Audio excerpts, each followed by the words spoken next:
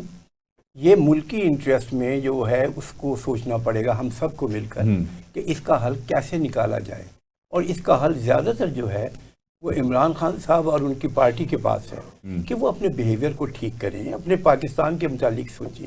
اپنی اسٹیبلشمنٹ ہیں، اپنے ادارے ہیں، ان کے ساتھ وہ ایسا چلیں، ان کے ساتھ ضد بازی مت کریں. ٹھیک، وقت کون سا جا رہا ہے، دنیا میں کیا کچھ ہو رہا ہے، اور ہم صرف اپنی انا کو لے کر چل رہے ہیں. انا سے کام نہیں چلے گا. بہت بہت شکریہ جناب پروفیسر مشکور احمد صدیقی صاحب، جناب ڈاکٹر ارسلان فاروق صاحب. ناظرین، پروگرام آپ نے دیکھا. بالکل میں سمجھتا ہوں کسی بھی صورت ہم سب کو انا کے بت توڑنے ہوں گے، اور کم از کم ایک بات تو پھر طے ہے کہ کسی کو بلیک میل کر کے ریلیف نہیں لیا جا سکتا. شاید خان صاحب یہ کرنا چاہتے ہیں کہ جب مجھے یہ بنی گالا یا کسی جگہ پہ شفٹ تو کر دیں، تو لیکن میں ان کو کہوں کہ انہوں نے مجھے زبردستی شفٹ کیا ہے.